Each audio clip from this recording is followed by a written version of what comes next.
नमस्कार दोस्तों। आज से मैं भूगोल की कक्षाओं के साथ साथ मैथ्स की कक्षाएं भी प्रारंभ कर रहा हूं और आज जो भूगोल का वीडियो होगा वो शाम तक अपलोड हो जाएगा। मैथ्स में मैं ये जो एच डी यादव जी का नया वर्जन आया है शारदा पब्लिकेशन का, इस मैथ्स को प्रारंभ कर रहा हूं। ये मैथ्स बेसिक स्तर पर बहुत ही अच्छा मैथ है। एक बार विश्वास करके इस मैथ को खरीद लीजिए और मेरे प्रतिदिन 40 से 45 मिनट के वीडियो आप देखिए।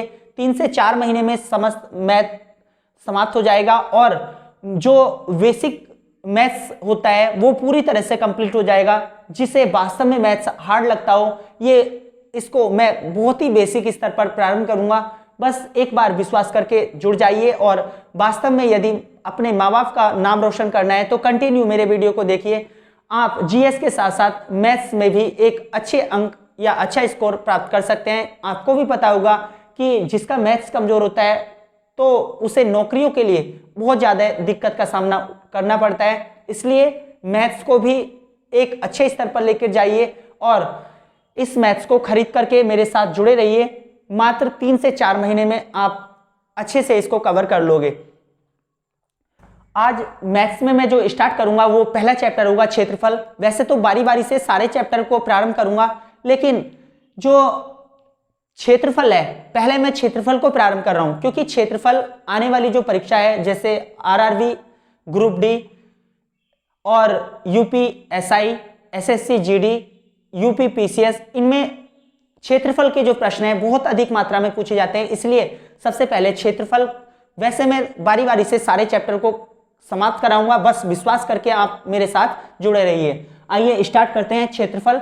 और क्षेत्रफल में कुछ बेसिक जानकारी होती है, कुछ बेसिक सूत्र होते हैं, उनको आपको समझना होगा, याद करना होगा। तो आप कॉपी पेन के साथ नोट्स बनाने प्रारंभ करिए और मैथ्स में आप इसको करते जाइए। सबसे पहले हम पढ़ेंगे त्रिभुज की बेसिक जानकारी। त्रिभुज में सबसे पहला सूत्र होता है, यदि किसी त्रिभुज की भुजाएं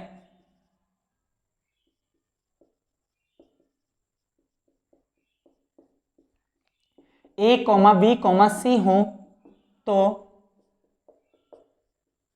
त्रिभुज का क्षेत्रफल होता है under root S, S minus A, S minus V, S minus C, जहां एस बराबर A plus B plus C बटे 2। अब एस क्या है? यहां पर एस है अर्ध परिमाप अर्थात परिमाप का आधा, ये एस है। और मैंने इसका ऊपर सूत्र लिखा ही दिया, एस बराबर मतलब तीनों भुजाओं का योग बटे 2। अब यहां पर एक शब्द आया है परिमाप। परिमाप को अच्छे से समझना है, क्या होता है? किसी भी आकृति के सभी ओरों की भुजाओं का योग परिमाप कहलाता है। जैसे यहां पर मैं त्रिभुज ले रहा हूं, इसमें 3 भुजाएं ए बी सी, तो इसकी जो परिमाप होगी ए प्लस बी प्लस सी। मान के चलो कि यहां पर मैंने एक आयत लिया और आयत में ए बी ए बी, क्योंकि आयत की आमने सामने की भुजाएं बराबर होती हैं, तो इसकी परिमाप होगी एक कितना हो गया 2a और 2b। तो इस तरह से मैं 2 कॉमन ले लूंगा तो आयत की परिमाप होगी 2a प्लस बी। या कि कोई सी भी आकृति, जैसे मैं यहां पर एक षष्ठभुज ले रहा हूं और इसमें मैंने 6 भुजाएं ली हैं A B C D E F, तो इसका जो परिमाप होगा वो होगा a plus B plus C plus D plus E plus F. कोई सी भी आकृति सभी भुजाओं का योग उसका परिमाप कहलाता है। तो इस तरह से यदि त्रिभुज की तीनों भुजाएं अलग अलग दे रखी हो तो उसका क्षेत्रफल निकालने के लिए under root S, S minus A, S minus B, S minus C, इस सूत्र का प्रयोग कर सकते हैं। जैसे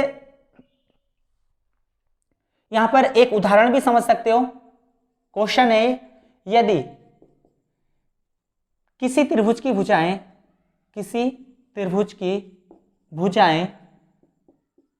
ए, बी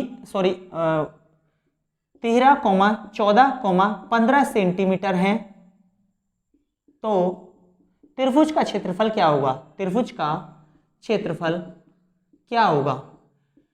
मैं मैथ्स के प्रश्न कराऊंगा लेकिन कुछ एग्जाम्पल देते हुए इसको समझाऊंगा, क्योंकि सूत्र को समझना बहुत जरूरी होता है एग्जाम्पलों के साथ। मैथ्स के सारे प्रश्न में निश्चिंत होकर के इसको देखते रहिए, मैथ्स के सारे प्रश्न सॉल्व कराऊंगा, बस आप कुछ उदाहरणों को भी साथ में समझते चलिए। जैसे यहां पर त्रिभुज का क्षेत्रफल निकालना हो तो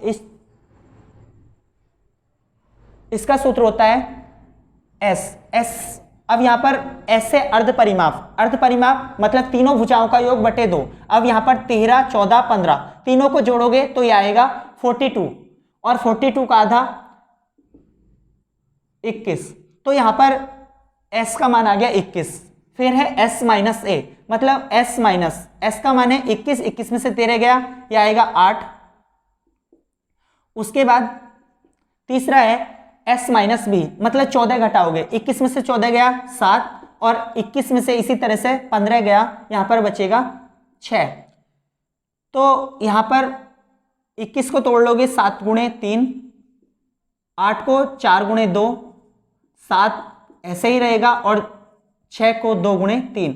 इस तरह से यहां पर जो जोड़ा निकलेगा वो वर्गमूल, तो 7, यहां पर 3, और यहां पर 4 का 2, और इस वाले 2 का जोड़ा 2। तो यहां पर 7 या 21 दूनी 42 दूनी 84 वर्ग सेंटीमीटर इसका क्षेत्रफल होगा। इस तरह से इस प्रश्नों को भी आप उतार लीजिए। उसके बाद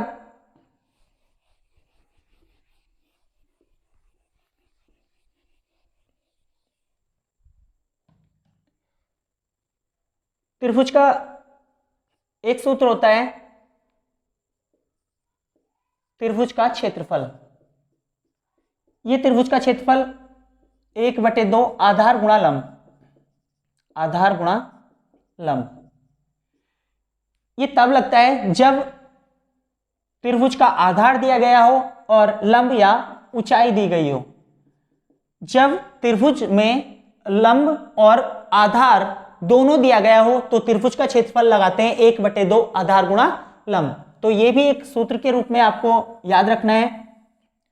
तीसरा इसका एक महत्वपूर्ण नियम है, यदि त्रिभुज की किन्हीं दो भुजाओं के मध्य बिंदु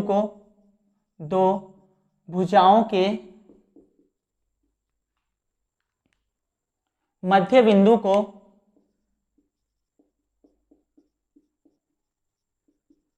मिला दिया जाए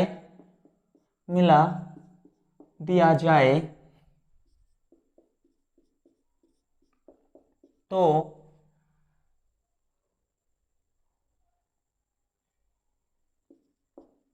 उनके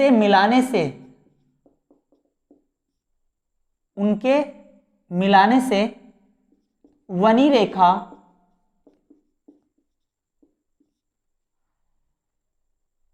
त्रिभुज की तीसरी भुजा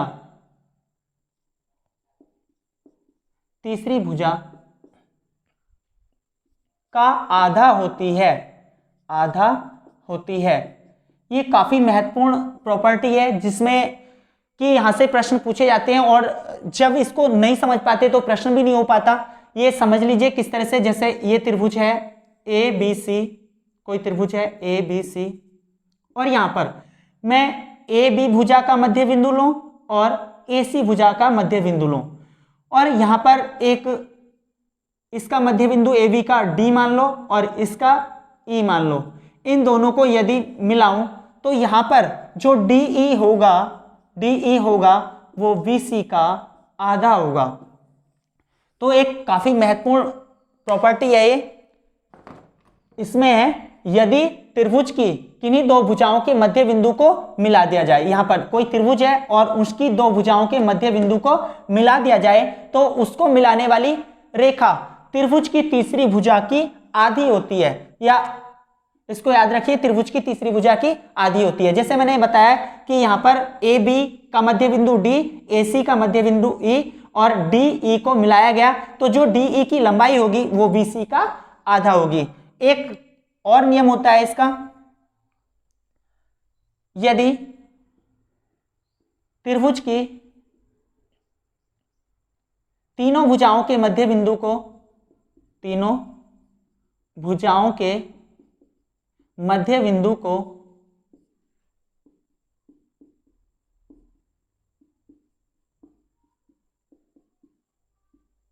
मिलाया, तीनों भुजाओं के मध्य बिंदु को मिलाने से बने त्रिभुज का क्षेत्रफल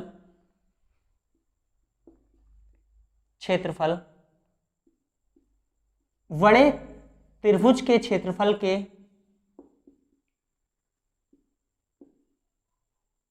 या क्षेत्रफल का चौथाई होता है, चौथाई होता है।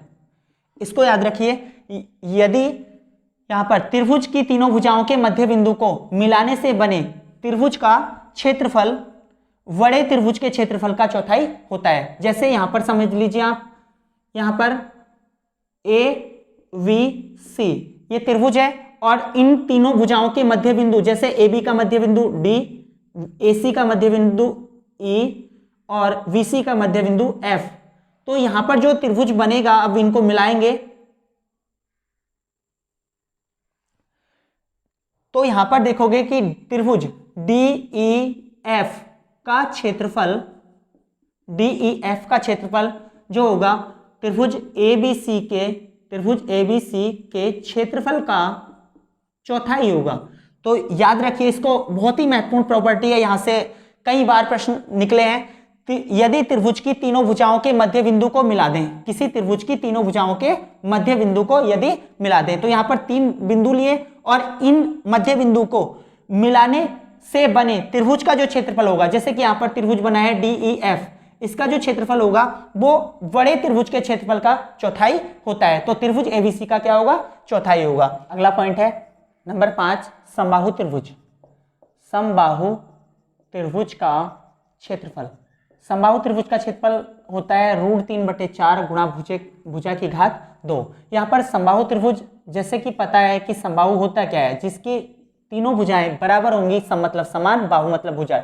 जिस त्रिभुज की सारी भुजाएं बराबर हों उसको समबाहु त्रिभुज कहते हैं। और यहाँ पर समबाहु त्रिभुज का जो सूत्र आता है √3/4 गुणा भुजा की घात 2, इसको किस तरह से निकाला जाता है थोड़ा सा समझ लीजिए इसको। जैसे आपको पता होगा कि समबाहु त्रिभुज का प्रत्येक कोण 60 अंश का होता है, और ये परीक्षा में पूछा भी गया है कि समबाहु त्रिभुज का प्रत्येक कोण कितने अंश का होता है? 60 अंश का। और यदि किसी त्रिभुज की 2 भुजाएं यदि बराबर हैं, उसके शीर्ष से डाले गए लंब तीसरी भुजाओं को 2 बराबर भागों में बांटता है। जैसे यहां पर मैं त्रिभुज ए बी सी लूं, ए बी सी, और सी से यदि एक शीर्ष लंब डालूं तो वो डी बिंदु पर आएगा, और ये डी बिंदु को 2 बराबर भागों में, मतलब एसी भुजा को 2 बराबर भागों में बांटेगा। यहां भी ए भुजा है, यहां भी ए भुजा है, तो ये हो जाएगा a/2 और a/2, और ये जो लंब गिरा इसको बोल देंगे हाइट, मतलब h। तो यहां से h निकालेंगे, लेकिन h निकलेगा पाइथागोरस प्रमेय से। अब पाइथागोरस प्रमेय क्या होती है इसको समझ लीजिए। पाइथागोरस प्रमेय, अब पाइथागोरस प्रमेय जो होती है वो होती है कर्ण का वर्ग बराबर आधार का वर्ग प्लस लंब का वर्ग।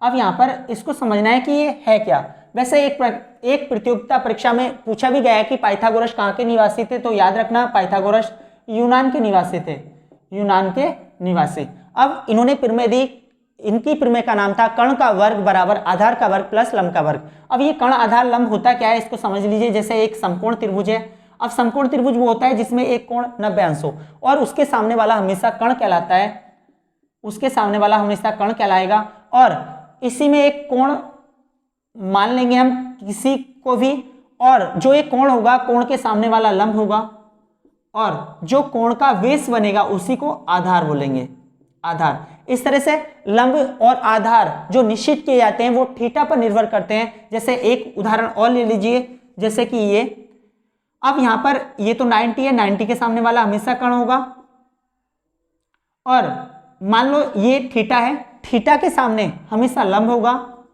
और थीटा का जो बेस बनेगा वो आधार होगा। तो बोर्ड पे या कॉपी किताब पर लिख देने से ये स्पष्ट नहीं होता कि ये लंब होगा या आधार होगा। वो थीटा निर्भर करता है कि कौन सा आधार होगा या लंब होगा। जैसे एक उदाहरण और समझ लीजिए, जैसे कि ये यहां पर ये कोई त्रिभुज है, ये 90 अंश है और 90 के सामने वाला हमेशा क्या होता है, कर्ण होता है। और यहां पर मान लीजिए ये थीटा है, तो थीटा के सामने ये लंब हो जाएगा और ये आधार हो जाएगा। तो इस तरह से लंब और आधार को बहुत अच्छे से समझ गए होंगे। अब उसके बाद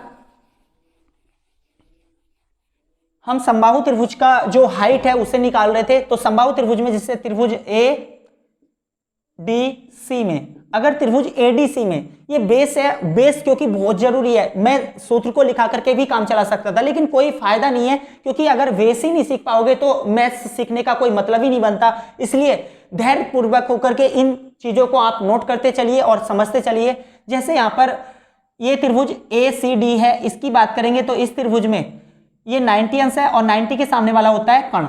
कर्ण मतलब कर्ण का वर्ग पाइथागोरस प्रमेय के अनुसार बराबर आधार का वर्ग मतलब a/2 की घात 2 प्लस लंब का वर्ग मतलब h का वर्ग। यहां पर a² बराबर a²/4 बराबर प्लस h²। अब यहां से h² यदि निकालते हैं तो 4 इधर जाएगा, तो ये आ जाएगा a² माइनस a²/4। 4 4 एकम 4, 4 में से 1 गया 3, तो 3a²/4। अब यहां से रूट में पहुंच जाएगा ये, तो h बराबर ये निकलेगा a√3/2। तो इस तरह से एक सूत्र और मिला यहां पर छठे नंबर में, समबाहु त्रिभुज की ऊंचाई, समबाहु त्रिभुज की ऊंचाई। और समबाहु त्रिभुज की ऊंचाई h बराबर, ये डायरेक्ट याद रखनी है आपको, √3/2 गुणा भुजा। ये बहुत ही महत्वपूर्ण सूत्र है, कई बार इसका प्रयोग होगा। और यहां पर अभी मैंने बताया कि त्रिभुज का क्षेत्रफल, समबाहु त्रिभुज का क्षेत्रफल कैसे ज्ञात करेंगे। तो त्रिभुज के क्षेत्रफल का मैंने अभी सूत्र बताया था 1/2 आधार गुणा लंब, आधार गुणा लंब। अब अभी थोड़ी देर पहले मैंने ये सूत्र बताया था और इसी सूत्र से हम इस क्षेत्रफल को ज्ञात करते हैं 1/2। अब आधार क्या होता है, यहां पर आधार होता है इस त्रिभुज का, ये पूरी भुजा ली जाएगी तो a, आधार तो a हो गया। और लंब अभी निकाला है √3/2 गुणा भुजा। अब √3 a की a में गुणा होगी तो √3a² और 2 दूनी 4। इस तरह से यहां पर समबाहु त्रिभुज का क्षेत्रफल हम निकाल लेते हैं। और याद रखिए समबाहु त्रिभुज का क्षेत्रफल √3/4 गुणा भुजा की घात 2 और समबाहु त्रिभुज की ऊंचाई होती है √3/2 गुणा भुजा। तो आप अच्छे से समझ गए होंगे, इसको नोट कर लीजिए। और हाँ, समबाहु त्रिभुज का एक और, समबाहु त्रिभुज की परिमाप और पूछ ली जाती है, समबाहु त्रिभुज की परिमाप। तो अभी बताया परिमाप होता है किसी भी त्रिभुज के सभी ओरों की भुजाओं का योग। तो इसमें 3 भुजाएं हैं और तीनों का योग होगा 3a। तो समबाहु त्रिभुज की जो परिमाप होगी वो होगी 3a। उसके बाद एक त्रिभुज और होता है जिसको कहते हैं हम समद्विबाहु, समद्विबाहु त्रिभुज। अब समद्विबाहु त्रिभुज, इसी में पहला समद्विबाहु त्रिभुज का क्षेत्रफल, समद्विबाहु त्रिभुज का क्षेत्रफल, इसको समझना है तो थोड़ा सा आपको चित्र से समझना होगा। अब समबाहु त्रिभुज का जो क्षेत्रफल होगा किस तरह से होगा, यहां पर जैसे कि नाम से पता चल रहा है, सम मतलब समान, द्विबाहु मतलब जिसकी 2 भुजाएं बराबर हों। जैसे एक भुजा ये है और एक ये है, समद्विबाहु। और इसमें समकोण और याद रखिए, समद्विबाहु समकोण त्रिभुज, समकोण त्रिभुज। तो समद्विबाहु समकोण त्रिभुज से प्रश्न बन जाते हैं। तो समद्विबाहु समकोण त्रिभुज का क्षेत्रफल बराबर 1/2 आधार गुणा लंब। अब इसका आधार भी यही होता है और लंब भी यही होता है, तो इसलिए इसका क्षेत्रफल होता है a²/2। तो समद्विबाहु समकोण त्रिभुज का क्षेत्रफल होगा a²/2 या 1/2 गुणा भुजा की घात 2। अब यहां पर समद्विबाहु समकोण त्रिभुज ये हो गया। तो पाइथागोरस प्रमेय से हम कर्ण भी निकाल सकते हैं। कर्ण निकल के आएगा a² + a² तो 2a² और अंडर रूट में जाएगा तो ये आ जाएगा a√2। तो याद रखिए समद्विबाहु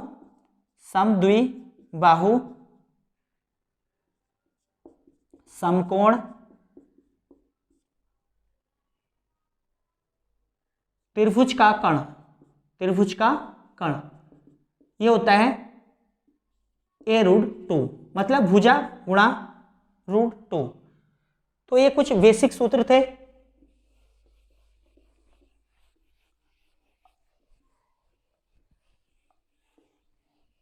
अब मैथ्स के प्रश्नों को शामिल करते हैं। पहला प्रश्न है, एक समबाहु त्रिभुज का क्षेत्रफल 25√3 वर्ग सेंटीमीटर है, इसकी भुजा ज्ञात कीजिए। तो मैंने अभी समबाहु त्रिभुज का एक सूत्र लिखाया था समबाहु त्रिभुज के क्षेत्रफल का, दोबारा रिपीट कर रहा हूं। समबाहु त्रिभुज का क्षेत्रफल बराबर √3/4 गुणा भुजा की घात 2। ये सूत्र होता है, बस आप इसको याद कर लीजिए और बार बार इसको लिखेंगे नहीं, क्योंकि एक बार मैं लिख करके बता रहा हूं। अब यहां पर दिया है समबाहु त्रिभुज का क्षेत्रफल है 25√3 और वास्तव में होता है √3/4 गुणा भुजा की घात 2। √3 से √3 25 चौका 100, तो a² बराबर 100, तो a बराबर आ गया 10 सेंटीमीटर। तो इसलिए पहले का उत्तर होगा 10 सेंटीमीटर और इसमें विकल्प नंबर है ए। अगला प्रश्न है प्रश्न नंबर 2, यदि त्रिभुज ABC 16 सेंटीमीटर भुजा वाले एक समबाहु त्रिकोण है तो त्रिभुज की ऊंचाई ज्ञात कीजिए।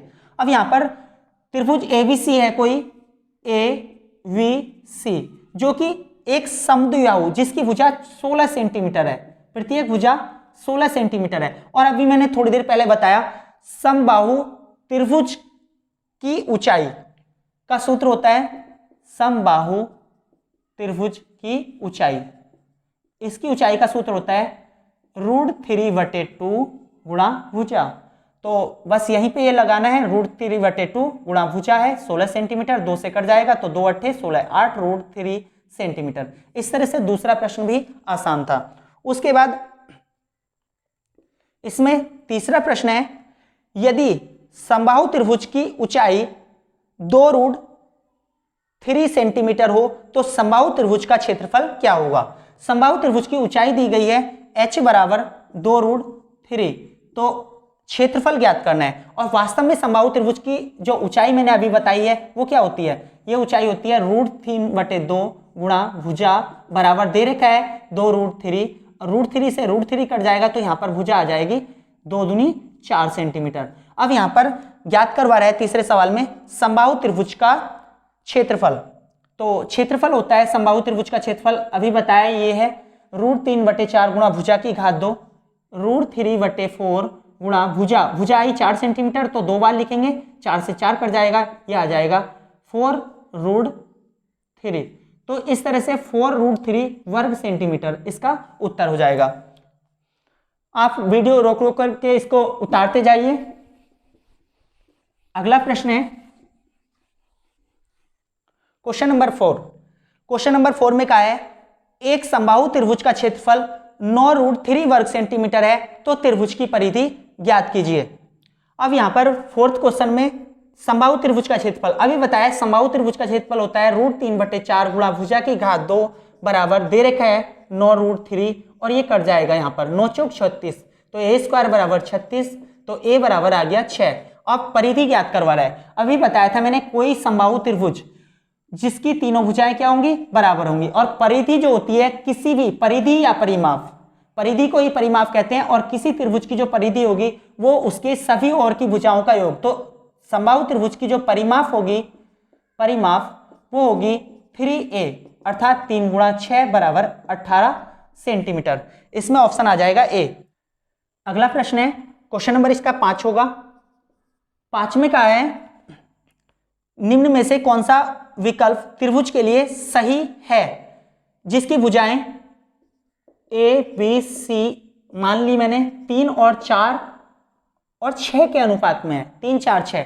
तो यहां पर कोई त्रिभुज दे रखा है जिसकी भुजा 3 है, 4 है और 6 है। अब यहां पर एक बात सोचने वाली बात है कि ये समकोण तो होगा नहीं, क्योंकि 3 4 के साथ जो भुजाएं होती हैं उसका कर्ण हमेशा 5 होता है, तो समकोण तो है नहीं है, तो इसलिए इसको चेक करना होगा। अब यहां पर 3 4, तो इसे चेक करने के लिए इसमें कुछ विकल्प दे रखे हैं, जैसे पहला न्यून कोण, दूसरा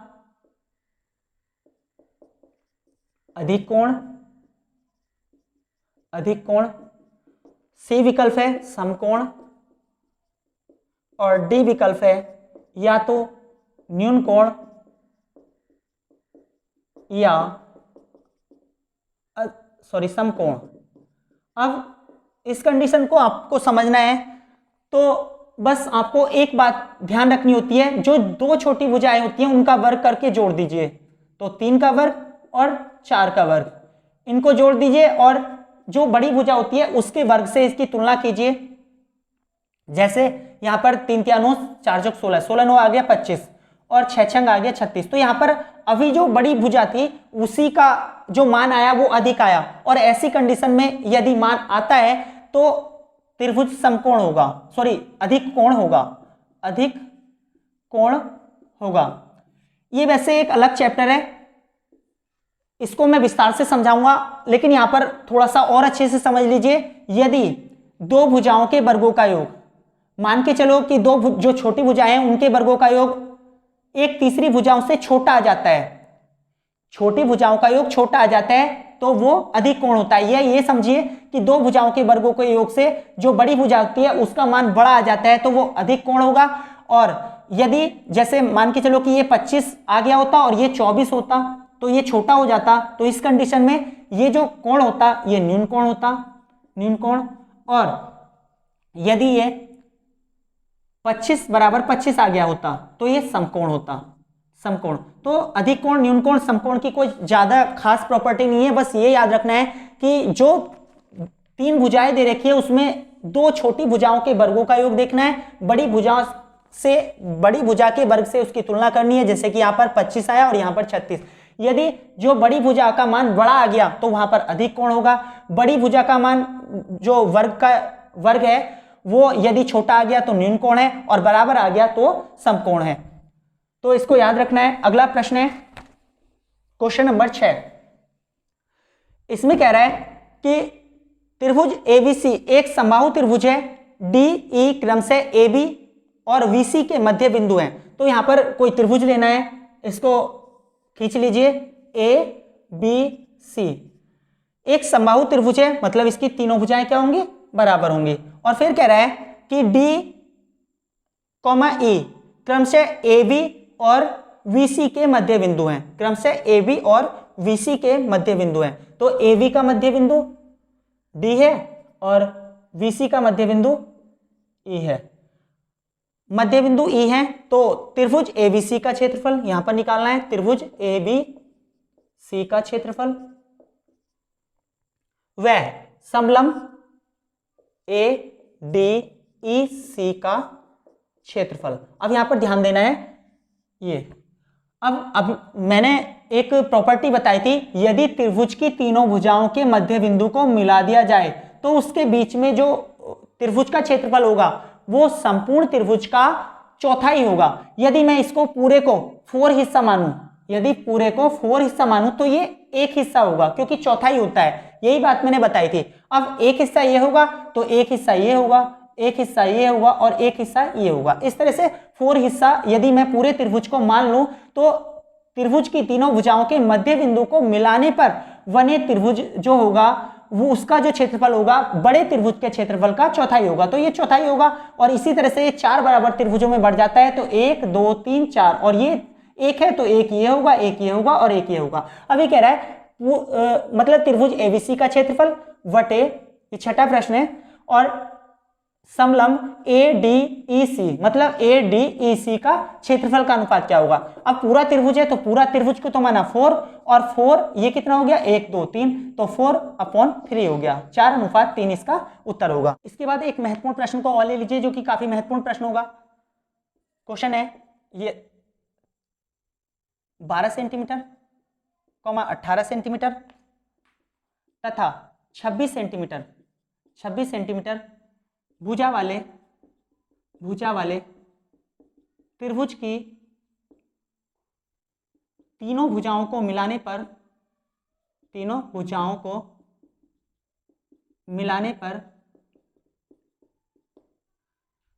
बने त्रिभुज का क्षेत्रफल क्या होगा।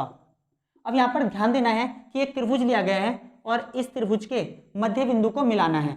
इस तरह से यहाँ पर कोई त्रिभुज है जिसकी भुजाएं दे रखी है, एक 12 सेंटीमीटर, एक 18 सेंटीमीटर और एक 26 सेंटीमीटर, और इसके मध्य बिंदु को मिलाना है। अब यहाँ पर ध्यान रखिए ये त्रिभुज मैंने ए बी सी लिया है। अब मैं यदि ए बी सी, यदि मैं ए सी को मिला दूं, ए सी का मध्य बिंदु लूं और ए बी का मध्य बिंदु लूं, तो यहाँ पर ए सी का मध्य बिंदु मैंने डी लिया और ए बी का मध्य बिंदु मैंने ई लिया, और यहाँ पर एक इनको मिला दिया। तो यहां पर ध्यान रखना है, मैंने एक नियम लिखाया था अभी थोड़ी देर पहले, यदि त्रिभुज की किन्हीं दो भुजाओं के मध्य बिंदु को मिला दिया जाए तो वो जो रेखा खींचेगी वो तीसरी भुजा की आधी होगी, तो ये 9 सेंटीमीटर की हो जाएगी। अब यहां पर इस बिंदु को इस बिंदु से मिला दो, तो यहां पर जो रेखा होगी ये 12 सेंटीमीटर की, ये इसकी आधी हो जाएगी 6 सेंटीमीटर, और इसी तरह से इसको मिला दिया जाए तो ये 26 सेंटीमीटर की, ये आधी हो जाएगी 13 सेंटीमीटर की। और इस त्रिभुज का हमें क्या ज्ञात करना है? क्षेत्रफल ज्ञात करना है। तो यहाँ पर ये डी ई एफ इसको मान लीजिए, तो डी ई एफ का क्षेत्रफल ज्ञात करना है। तो त्रिभुज डी ई एफ का क्षेत्रफल, बस इसको ध्यान रखना है कि ये भुजाएं देगा बड़ी बड़ी, और मध्य बिंदु को मिलाकर के इसके बीच बने त्रिभुज का क्षेत्रफल पूछेगा। तो सबसे पहले ये याद रखना है कि ये भुजा जो होगी, ये भुजा इसकी आधी होगी 6, ये भुजा जो होगी इसकी आधी ये होगी 13, और ये 18 है तो ये कितनी होगी? 9 होगी। अब इसका क्षेत्रफल ज्ञात करना है, और क्षेत्रफल के लिए क्या बताया था? जहां पर तीनों भुजाएं अलग अलग हों, under root S, S minus A, S minus B, S minus C. अब एस क्या होगा? तीनों भुजाओं का आधा, मतलब अर्ध परिमाप 13, 9 और 6। तो इसको 13, 9 हो गया 19, और 19 और 9 हो गया 28, 28 का आधा होगा 14, तो इसकी अर्ध परिमाप होगी 14। फिर 14 माइनस ए मान लो 13, तो 1 आ जाएगा, 14 माइनस ए, ये 13 घटेगा, फिर 9 घटा दो तो 14 में से 9 गया, ये 5 आ जाएगा, और फिर 6 घटा दो तो ये आ जाएगा 8। इस तरह से ये आएगा, 14 को तोड़ोगे 7 गुणा 2 में, और 5 ऐसे ही रहेगा, 8 को तोड़ोगे 4 गुणा 2 में, तो इस तरह से 1 2 बाहर निकल के आएगा और 4 का भी 2, तो इस तरह से 4 तो बाहर आ जाएगा, अंदर आ जाएगा 7 पंजे 35। तो यहाँ पर यही इसका उत्तर हो सकता है, या फिर पॉइंटों में भी आ सकता है। तो 4 गुणा रूट 35 का 36 जो होता है 6 का होता है, तो 6 से थोड़ा सा कम होगा, मतलब ये होगा 5.9 या 90 के समथिंग। तो इसकी गुणा कर लीजिए, 4 0 4 9 36 का 6, और 4 पंजे 20 और 3 23, इस तरह से 23.6 वर्ग सेंटीमीटर इसका उत्तर होगा। अगला प्रश्न देखिए, 7वां नंबर का होगा, इसको भी जल्दी से देख लेते हैं। 7वां है, किसी समकोण त्रिभुज का कर्ण 39 सेंटीमीटर है और अन्य दो भुजाओं का अंतर 21 सेंटीमीटर है, तो त्रिभुज का क्षेत्रफल क्या होगा? अब इस प्रश्न को करने से पहले कुछ बातें आपको समझनी होंगी, जिससे पहले मैं समकोण पर समझा दूं कुछ बातें, जिससे आपको पता होगा कि कुछ समकोण की प्रॉपर्टी होती है 3 और 4, यदि आधार और लंब हो तो कर्ण हमेशा 5 होता है, ये सबको ही पता होता है, क्योंकि 3 3 9 4 6 16, 16 9 25 बराबर 5 पंजे 25। तो इसके जितने भी गुणज होंगे, जैसे 3 4, ये तो या तो आधार होगा या कर्ण होगा। अब आधार या कर्ण यहां पर दिया गया है, तो इस ये आधार होगा या लंब होगा, और इसका कर्ण हमेशा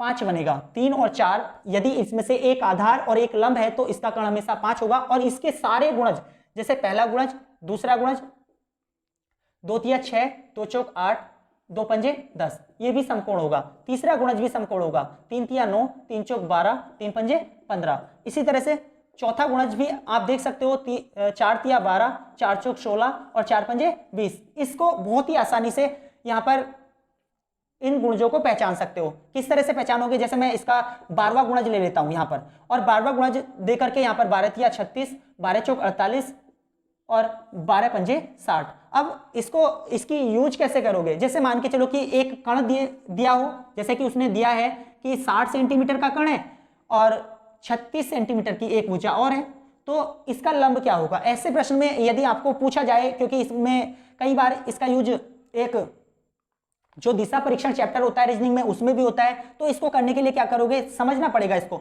जैसे कि 12 पंजे 60, इसमें 12 से भाग दी तो 5 बार चला गया, 12 36, तो आपको समझ में आ गया कि जिसका कर्ण 5 होगा और एक भुजा 3 होगी तो 4 होगा, तो ये काटा है आपने 12 से, 12 पंजे 60, 12 तिया 36, तो इसे 12 से गुणा कर देंगे और हमारा जो उत्तर होगा वो 48 लंब के रूप में प्राप्त हो जाएगा। तो बहुत कम समय में इसको हम सॉल्व कर सकते हैं। इसी प्रकार इसका कोई सा भी गुणज आप ले सकते हो। एक होता है 5, 12 और 13 में। यह भी आपको पता होगा कि यदि एक भुजा 5 हो, एक भुजा 12 हो और एक भुजा, हमेशा इसका कर्ण 13 होगा, इसका हमेशा कर्ण होगा 13। किस तरह से समझ सकते हो? जैसे कि मैंने यहाँ पर इसका पहला गुणज लिया है तो दूसरा गुणज भी होगा।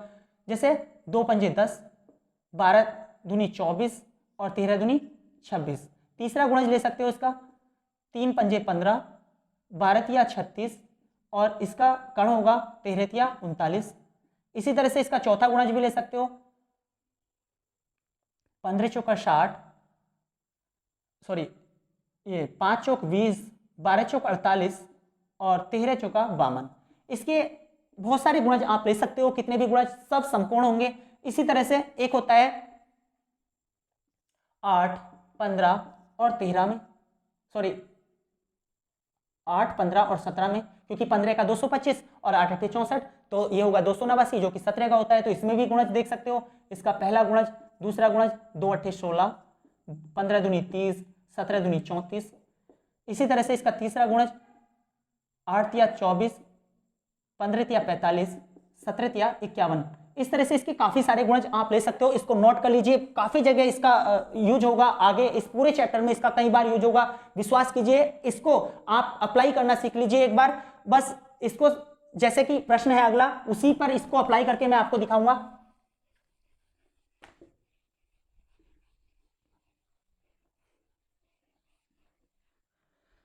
जैसे कि ये सवाल नंबर 7 है। 7 में कह रहा है किसी समकोण त्रिभुज का कर्ण। अब यहां पर दिया है कोई समकोण त्रिभुज है और उसका कर्ण भी दिया है 39।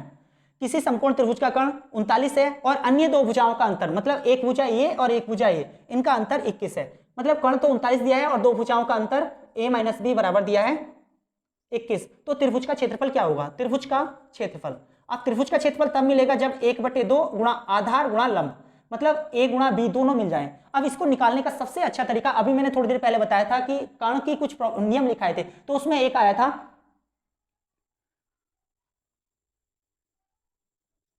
5, 12 और 13 पर एक नियम यहां पर मैंने बताया था, 13 का 3 गुना ये 39 होगा, तो इसका मतलब इनका भी 3 3 गुना होगा, तो 12 तिया 36 होगा और 5 तिया 15 होगा। तो इस तरह से ये अगर आप सीख लेते हो लगाना, क्योंकि मैंने कर्ण से पहचान कर ली, कर्ण अगर ये होगा तो एक भुजा 36 होगी और एक भुजा उसकी 15 होगी, और 36 और 15 का अंतर भी देख लो, 36 और 15 का इसको a मान लीजिए, इसको b मान लीजिए, तो 36 और 15 का अंतर भी 21 होता है। तो इस तरह से समकोण त्रिभुज में उसका क्षेत्रफल निकालने में आसानी हो जाएगी। ये काफी बड़ा सवाल था, लेकिन देखो कितने सेकंडों में इसका उत्तर आ जाएगा, 1/2, और एक भुजा इसकी 36 है और एक भुजा इसकी 15 है, तो ये कट जाएगा 2 से 18 बार। 18 और 15 की गुणा कीजिए, 15 अठे 120 या 18 पंजे 90 का 0 हासिल लगा 9, 18 कम 18 9 27, तो इसका आ गया 227 वर्ग सेंटीमीटर। तो इस तरह से ऐसे प्रश्नों को देखो दोबारा समझ लीजिए, मैंने यहाँ पे कर्ण से पहचान की, कर्ण इसका 39 दे रखा है और दो भुजाओं का अंतर जो दे रखा था वो 21 दे रखा था। अब दो भुजाओं का अंतर 21, तो मैंने यहाँ पर अभी एक प्रॉपर्टी बताई थी कि 5, 12 और 13 में समकोण होता है और 13 का 3 गुना 39 होगा, तो जब एक भुजा 13 होगी तो एक इसमें 12 तिया 36 होगी, एक 5 तिया 15 होगी, तो मैंने एक 15 ले लिया और एक 36 ले लिया, दोनों का अंतर 36 माइनस 15 बराबर 21 भी बैठ रहा है। तो इसका मतलब साफ है कि एक 15 भुजा है और एक 36 है, एक आधार होगा एक लंब होगा, तो 1/2 आधार गुणा लंब लगा दिया और इसका उत्तर आ गया। उसके बाद अगला प्रश्न है,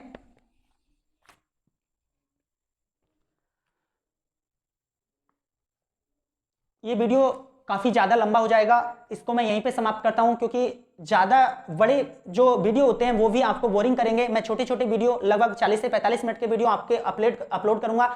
बस आप धैर्य बना करके इन वीडियो को पढ़ते रहिए, क्योंकि जरूरी भी है। अब आप मान लो शॉर्ट ट्रिक के चक्कर में रहोगे, बेसिक कॉन्सेप्ट क्लियर नहीं है, तो वहां पर भी दिक्कत पैदा हो जाएगी। बस विश्वास कीजिए और मेरे साथ जुड़े रहिए। धन्यवाद।